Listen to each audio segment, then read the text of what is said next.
aku Fitria Ramadhani dari kelas 1B dengan NPM K1G024066. Pada video kali ini, kita akan membahas tentang bagaimana penerapan konsep pendidikan Merdeka Belajar. Sebelumnya teman-teman udah pada tahu belum sih Merdeka Belajar itu apa? Merdeka Belajar itu adalah sebuah program yang digagas oleh Menteri Pendidikan, Kebudayaan, Riset, dan Teknologi yaitu Nadiem Anwar Makarim sebagai upaya mewujudkan kemerdekaan dalam belajar. Dikatakan, merdeka dalam belajar artinya siswa memiliki kebebasan untuk berpikir dan berekspresi. Jadi, bukan berarti siswa tidak perlu belajar lagi ya. Ada 3 langkah penting yang harus diambil untuk menjalankan konsep merdeka belajar. Yang pertama, menciptakan lingkungan pendidikan berbasis teknologi. Pengaruh teknologi dalam pendidikan nggak bisa dihindari. Program Merdeka Belajar ini hadir sebagai strategi awal untuk membuat lingkungan pendidikan lebih siap menghadapi era revolusi 4 dengan bantuan teknologi. Sekolah bisa jadi tempat yang mendukung kebebasan berpikir, keberanian untuk berinovasi, dan kemampuan untuk menganalisis resiko secara tepat. Yang kedua yaitu kerjasama lintas pihak.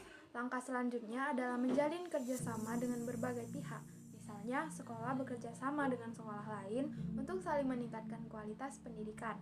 Di era teknologi sekarang, kolaborasi seperti ini penting untuk menumbuhkan kesadaran belajar bersama dan saling mendukung dalam meningkatkan kemampuan serta sumber daya yang dimiliki. Yang ketiga yaitu urgensi data. Kemendikbud punya peran besar dalam menyediakan sumber daya dan fasilitas yang berkualitas. Hal ini dilakukan untuk mendukung kebijakan Merdeka Belajar. Misalnya, mempersiapkan guru agar lebih siap mengajar dengan memanfaatkan teknologi yang ada. Sekarang kita bahas tujuan Merdeka Belajar. Merdeka Belajar memiliki tujuan. Yang pertama, membangun suasana belajar yang lebih menyenangkan bagi guru dan siswa. Selanjutnya, memberikan keleluasaan pada sekolah dalam mengadakan penilaian dan penerapan kurikulum sesuai dengan kondisi sekitar.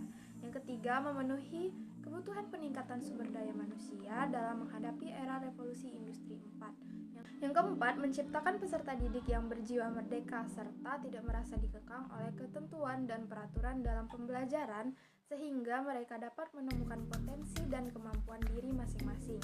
Yang terakhir, mempercepat pencapaian tujuan pendidikan nasional yang tertuang dalam Undang-Undang Nomor 20 Tahun 2003 tentang Sistem Pendidikan Nasional. Selanjutnya, mari kita bahas ketujuh komponen Merdeka Belajar. Yang pertama yaitu konstruktivisme.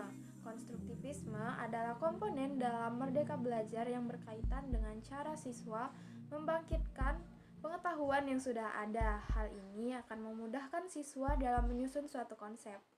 Dari konsep tersebut, siswa dapat saling berbagi dan mempraktikkan pengetahuan yang dimiliki untuk mendapatkan pengalaman nyata.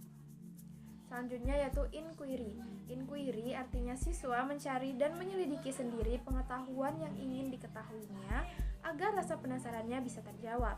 Komponen inquiry dalam Merdeka Belajar ini dapat membuat siswa berpikir lebih kritis dalam kegiatan belajar. Yang ketiga yaitu bertanya. Komponen lain dalam program Merdeka Belajar adalah bertanya. Dalam hal ini, siswa akan dibiasakan untuk berani bertanya mengenai materi pelajaran, konsep, atau hal-hal lain yang tidak dipahaminya. Selanjutnya yaitu learning community. Learning community artinya siswa tidak hanya bekerja secara individu saja, tapi juga bekerja sama dengan orang lain sehingga bisa saling bertukar ide dan pengalaman. Selanjutnya yaitu modeling. Dalam komponen Merdeka Belajar artinya ada contoh atau model yang bisa diikuti siswa saat mengerjakan sesuatu, seperti hasil karya seni, narasumber, dan lainnya. Guru bisa menjadi modeling untuk siswa-siswanya. Tetapi guru bukan satu-satunya model yang hanya berperan sebagai fasilitator saja. Itu artinya siswa bisa mencari modeling lain selain gurunya.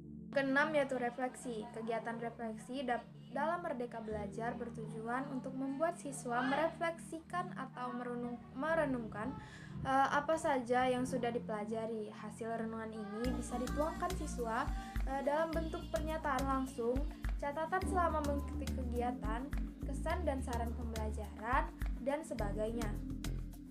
Yang ketujuh yaitu authentic assessment. Pengetahuan dan keterampilan yang telah dipelajari siswa akan diukur dan dinilai. Penilaian atau authentic assessment ini bisa dilakukan secara berbeda-beda, tergantung jenjang pendidikan siswa. Selanjutnya kita bahas peran guru dalam Merdeka Belajar secara umum.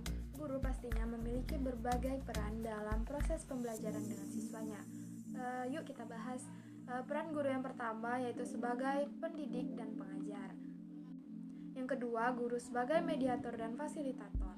Selanjutnya, sebagai pengelola, sebagai demonstrator, sebagai pembimbing dan motivator, serta sebagai evaluator. Dalam program Merdeka Belajar, guru dituntut untuk lebih aktif sebagai pelopor kesuksesan penerapan program tersebut. Dengan peran-peran guru tersebut, diharapkan guru dapat mewujudkan program Merdeka Belajar dalam proses pembelajarannya.